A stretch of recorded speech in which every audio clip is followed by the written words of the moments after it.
Jimmy, Yo, dog. first guest of the Ocean 17 series here in Las Vegas for London International Awards. I didn't know I was number one. You're always number one in my book, man. Look, I mean, we're familiar with the ocean, the transatlantic type of question, the seven seas question. So I'm going to go through seven questions, like the seven seas, and we'll take it from there. I mean, you haven't read the question, so your answer is going to be unfiltered. It'll be authentic. Okay, man. Fair question. I want to start our ocean crossing with the one of my favorite, like South African writer. He's a Nobel Prizer. Her name is like Nadim Gordimer. Now, her life was shaped like an ocean crossing. Her father was like a Lithuanian Jewish, a Jewish immigrant from Russia. There are some impactful words that she say about truth. And this is what she say. The truth isn't always beauty, but the hunger for it is. Now, in the advertising industry, there is this kind of approach called act as if. The truth is very much masquerade. After so many years in advertising, do you still have hunger for the truth or not? No, absolutely. I think that's why it's been so hard throughout my career is I can't do it any other way. I remember being in one meeting, and I won't say who it was, but who the brand was, but they were trying to get me to go along with them, and it always amazed me that many, not all, clients don't want to hear the truth, right? You'll say, no, it should be red. No, but I think because this, that, whatever, it should be purple. And well, you're the client. You can make it whatever you want to, but I don't have to tell you what you. I don't want to lie to you. I want every time you come to me, I'm giving it to you real. You can do whatever you want with that, but at least somebody in the room is going to give you the truth. And most of them, many of them, don't want to hear that, which is weird to me. That's true. Have you paid the price for it? Oh yeah, absolutely. Um, with amusement park entertainment, we're still fighting to get it properly off the ground. Obviously, we've had some hits, otherwise we wouldn't be sitting here talking to you. But it's been really hard, and I didn't know how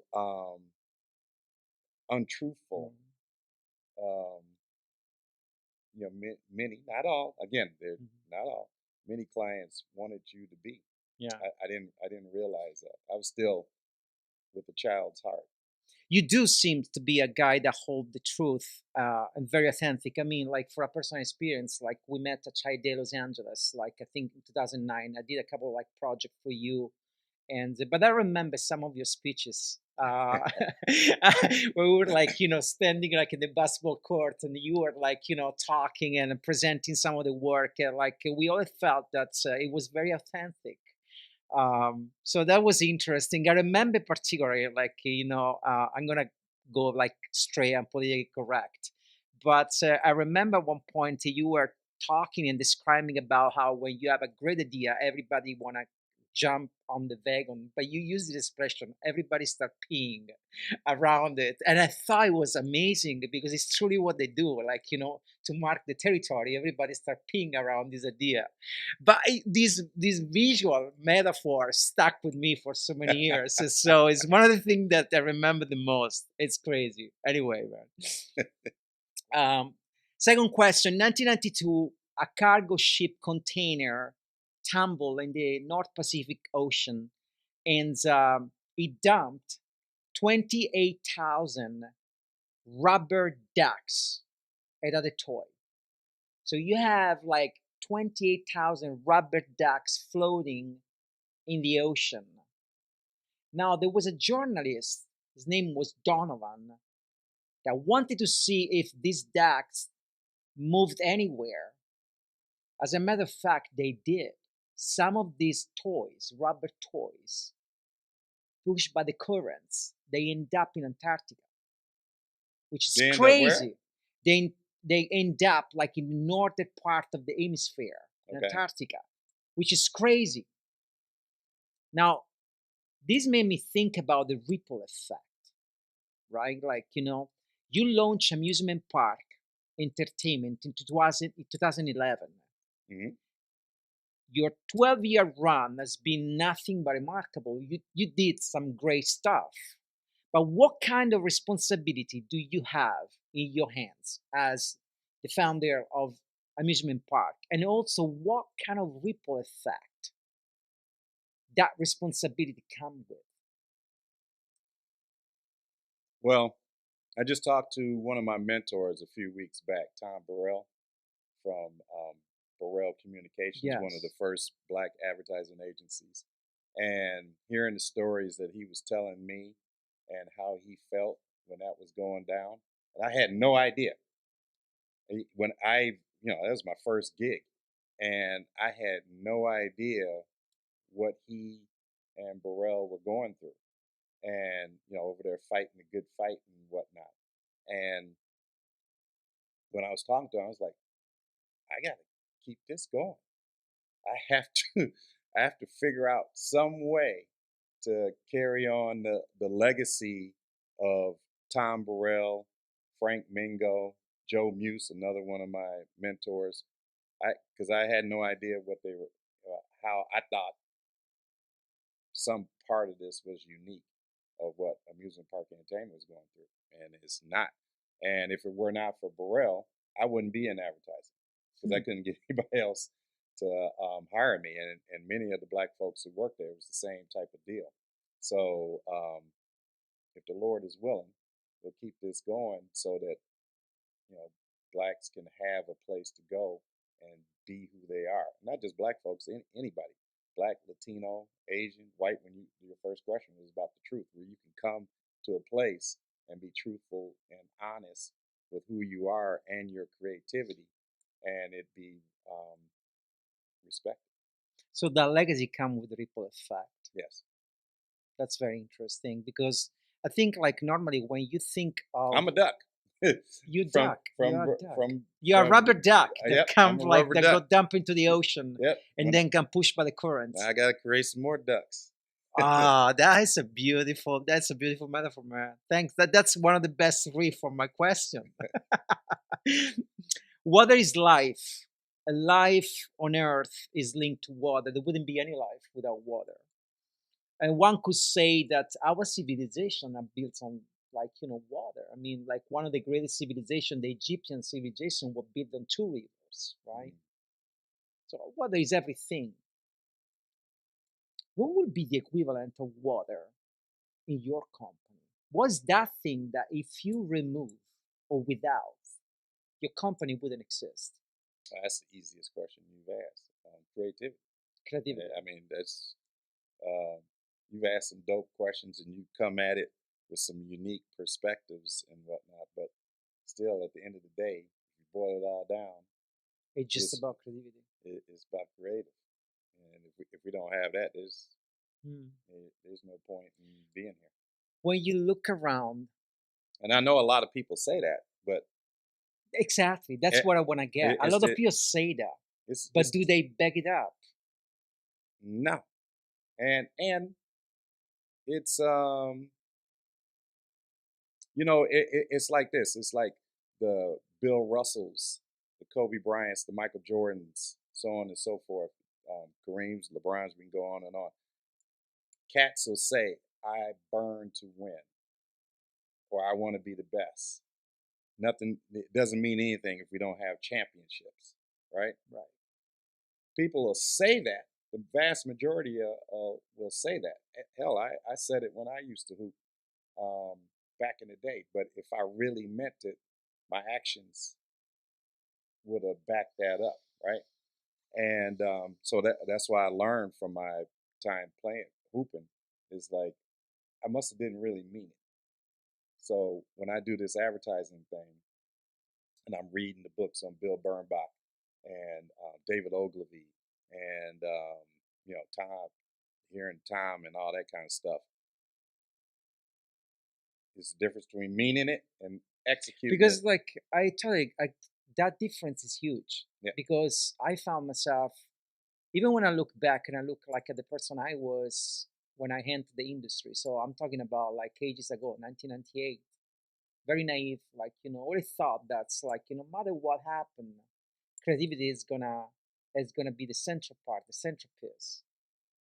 But then years goes by, I still do think that like creativity what matters, but it's not what the world around you considered. No. Because most of the time, and I'm fortunate enough to say that most of the time in a day-to-day business is the last thing that people care about, creativity. Like we all say, it sounds. I feel that advertising live inside this manifesto bubble. We like to write manifesto. We like to be very rhetoric. We like to be very emotional, but we never big it up. Even when we say like fail harder, but do you really allow us to fail? Like I mean, there is a lot of like talking.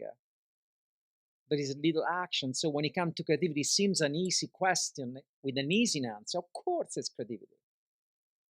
I don't think it's always like It's weird. Now that we've all heard so many speeches. You go to a conference, that. Right. you go to hear the greats speak, and you realize that I'm not saying the greats are like that. If Lee Cloud says what he means, that's what he's talking about. When Dan and Dave, Dan White and David Kennedy, that's what the fuck they meant. And so there's only a few, but that's the way you stand out. If everybody believed that creativity mattered, right? If everybody believed that, Right. like truly deep down in their heart, then there would be no Doyle Dane Absolutely. Bernbach. there Absolutely. wouldn't be Absolutely. Shy Dave back in the day. There wouldn't be White and Kennedy. It wouldn't exist, right? You're right. So that's what makes you stand out is when you get that information. Do you believe it? Well, if you believe it, then you'll become Right. Bill Russell, Michael So, Jordan. good. Fourth question. Okay, so the entire ocean floor hasn't been mapped. We only mapped a portion of it. We only know a portion of it. As a matter of fact, it's easier to go to the moon. It's easier to map Mars than to map the ocean floor. And the reason why is because of the water and the pressure. The deeper you go, the harder it is for you to truly explore the ocean floor. Google is one of the companies that did it a little bit more than any other company, but it's just a fraction of it. But this to me raised a question about discovery that I always ask myself when you discover something and you start exploring it, when does it come the moment that you say, I'm done with this, I'm going to move on to another type of thing? For instance, in advertising, you sometimes you go into a rabbit hole and you start exploring things. But when does you say to yourself, okay, I'm done with this, I can move on to something else? When you were talking about creativity, one thing I wanted to mention is Joe Muse from when I started working there is Muscadero Chin, and they had a sliver of Nike. And I'll never forget this line from Joe Muse. Matter of fact, we put it on the wall in graffiti. He said his line was, "Do think the unthinkable, do the undoable, and above all, make the motherfuckers sweat." And he used to let me do that. I had no reins on the creativity. No reins of creativity. But listen, like you do, like everybody else, like start exploring something and then like move on to something else, or you constantly like keep exploring and discovering, and you never really actually stop. You never say, I'm done with this. So I give you an example for this. Like I am a kind of person that I go into rabbit holes. Like for instance, I was talking to Joy and I says, for the past months I've been listening like crazy, like Jefferson Airplane. But then I stopped because I was just done with it. I was like, okay, but there's been a month where like I was obsessed with it. And then that's it. Like, does it happen to you that you have this like sense of discovery and then like you fulfill your need and you move on to something else? Or it's just like a perennial discoveries? I'm a serial daydreamer, Oh, and I'll have the same daydream since I was a kid. Being a superhero or being oh a, wow. a genius scientist or when I get to heaven, what job do I want and how I'll go. Yeah, I may break for a minute Right. and switch to something else, but that shit'll last. It's been going on for a long time. Gosh. You've been dreaming of being a superhero since you were a kid. What kind of superhero? It'll change. I'll go. I said, okay, if God said I could have seven powers, what would they be? Seven power. Well, Yeah, why seven? well, that's some people say that's the number for perfection. Oh, okay. When we did Gatorade, G is the seventh letter in the alphabet. Yeah. I'm not a numerologist or anything like that, Yeah. but seven shows up a lot. I was a child day when you did that, when you did Right. G. Like, and I remember the first, like, I remember this commercial that you did, and like it was so different, unique. It was just like the camera pan over, and it was all the athletes, and it was like Lil Wayne, like Wayne. reciting like what's G, and it was just different. I remember looking at least for where I was coming from, and like you see all like cookie cutter like type of like film, and then like this popped up. I remember like thinking like this is quite different. And it didn't win shit. I don't mind. And I that don't was care, that was man. the dope part about it. Initially I was pissed off about it, but I was like, well, if you're going to be ahead, Hmm.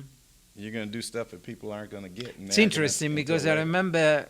I remember even when I was sitting when I watched it the first time and David Dow, like my partner was there, and I remember talking to them.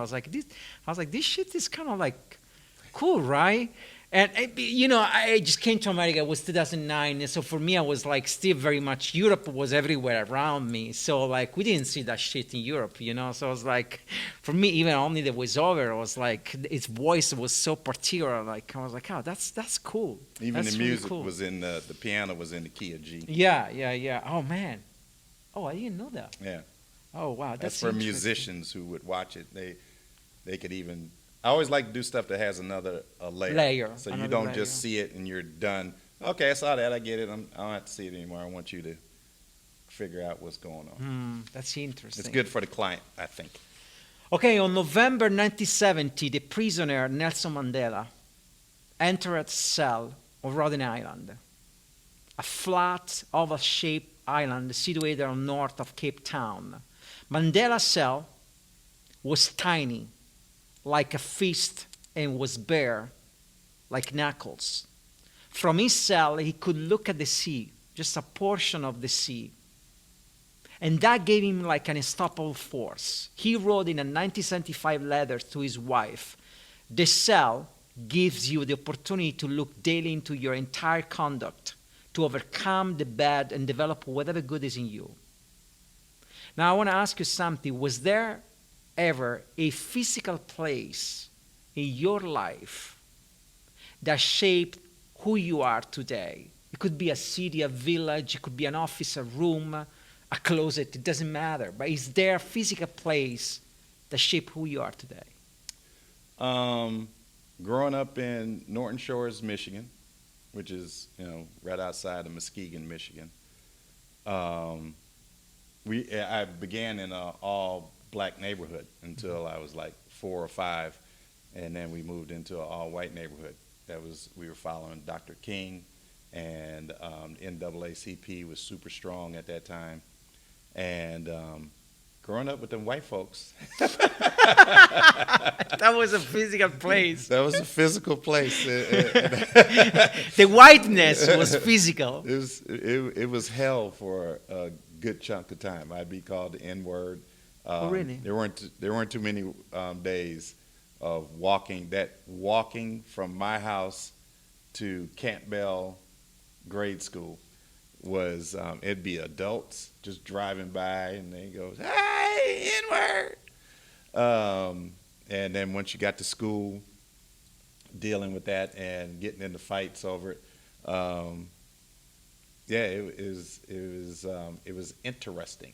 And then over time, as I started getting bigger and playing sports and whatever stuff like that, and Michael Jackson and the Jackson Five helped because I had an afro, and them Yeah. dudes came along. They had afros, so that made me cooler in their eyes, in white folks' eyes.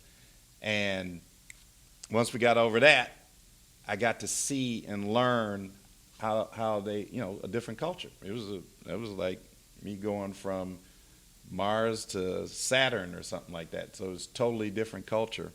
And then still having my black culture from my cousins who lived on the other side of town, lived in Muskegon proper. And having that, it was like tennis.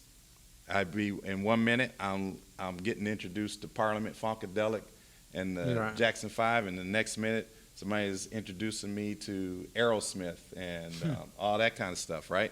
So I got an appreciation for both cultures, and it it really helped when I had to go.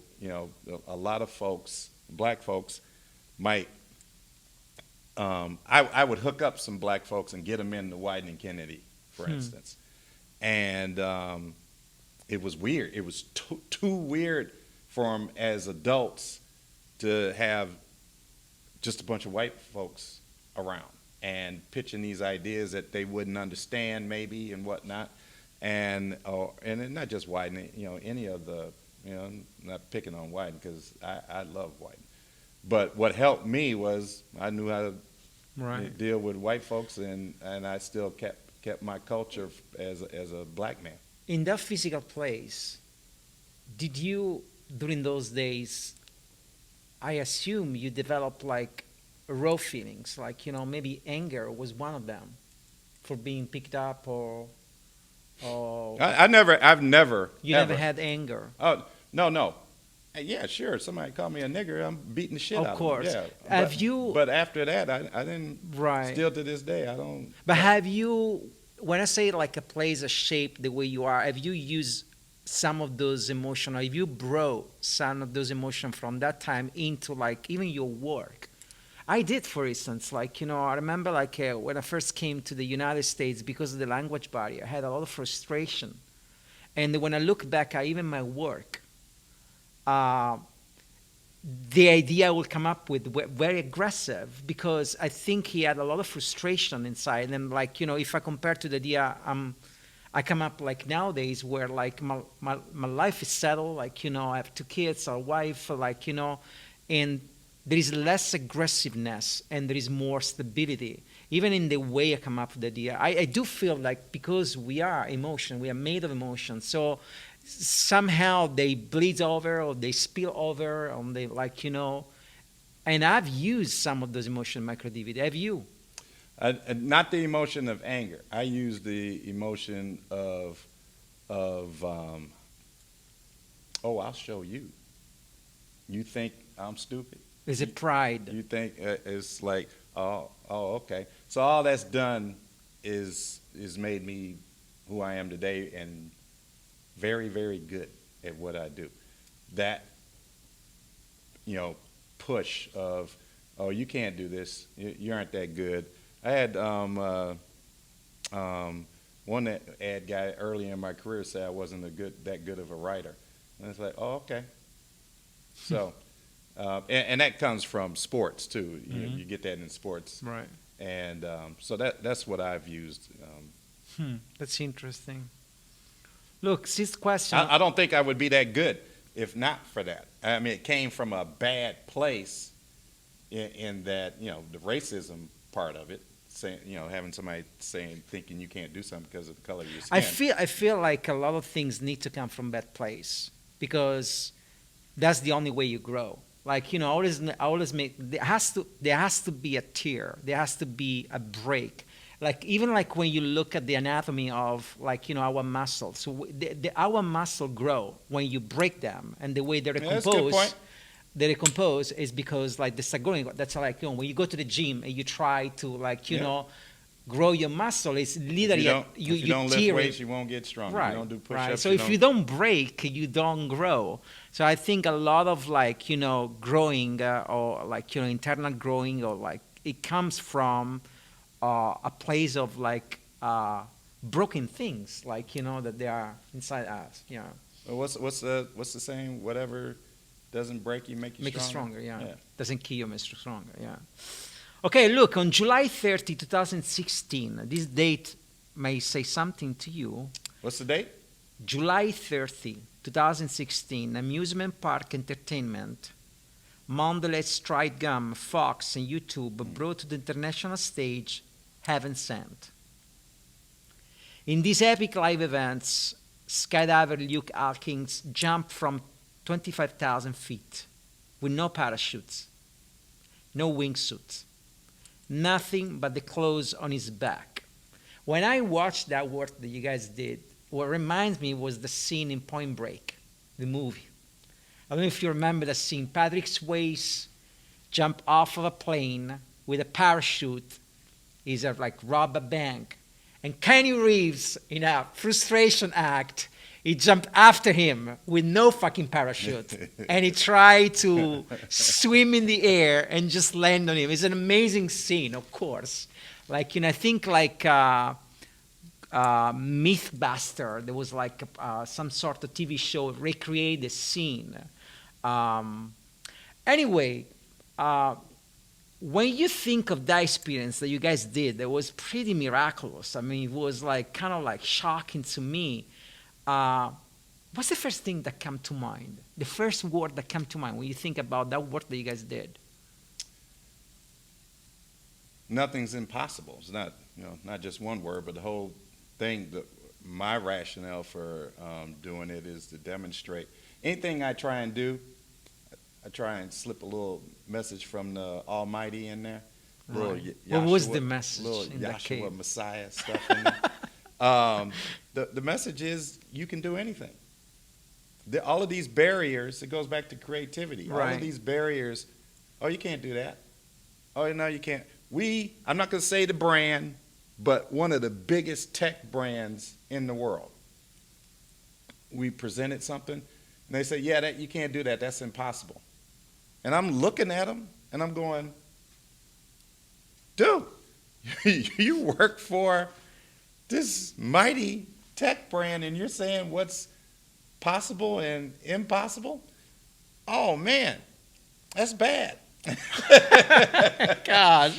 And then a month later, we did it. We did exactly what this person said we couldn't do. So that was for those who got it, and everybody doesn't get it. Like I said, when we did What's G, and I slid in the key of G. That's for a certain segment. When somebody watches that, and I don't know who they are, but it can be you, it can be a whole bunch. Somebody's going to be so inspired by that, whatever they're going through, whatever they're fighting through, it's going to inspire them. Yes, I can. I can do this. Yeah, and everybody's telling me I can't, or what's possible, what's not possible. Fuck that. I can do Which that. is the ultimate message at the end of the day, right? It's Yep. like that's what it's all about. Yep. It's like to take that word impossible and destroy it, like shatter it in pieces. That's blow what it it up. is. And it just so happened I got to dap up Bonenbo. Right. He approved it when everybody else was no. First day I showed it to Bon and said, yeah, we should do this for Stride Gum. I'm like, what does Stride Gum got to? I was thinking it was going to be Tang. We used to be in outer space. But between him and L Boogie, Laura Henderson, it wouldn't have happened.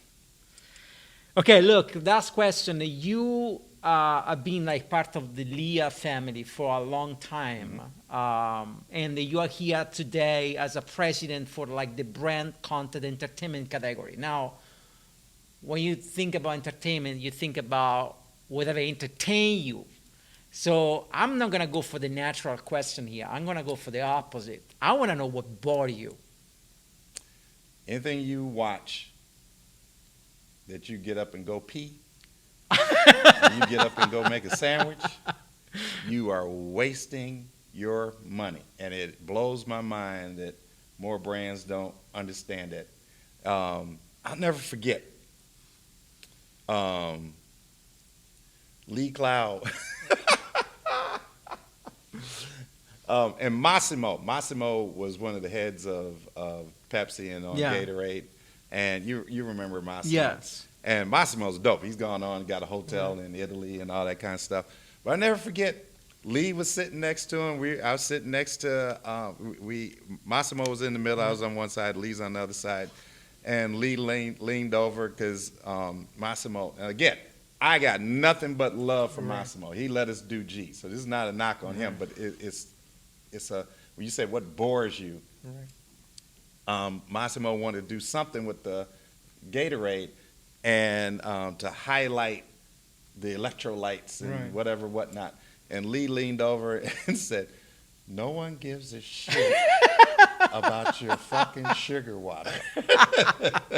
Love it, man. Hey, and that was it. That's boiled down. That's what it is. The magic of creativity is to make somebody give a shit And give a that shit. somebody shouldn't give a Yeah. shit about. And I take it a step further.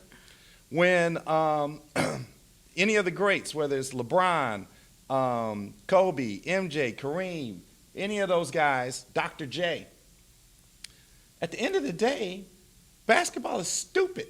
It's two metal rings on the end of the court, and you're dribbling the ball, and you got to get it to go through the hole. At the end of the day, that's just a stupid game.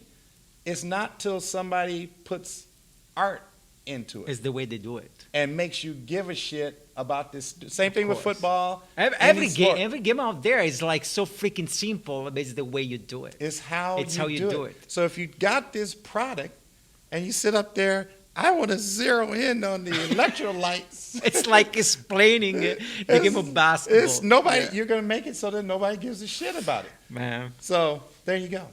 Man, I can't thank you enough. Like every time I talk to you, I gotta say, it's like I get this boost of like energy, and like it's always great to see you like from time to time. First time it was like 2009. I hope to see you again like in 10, 20, 30 years, man.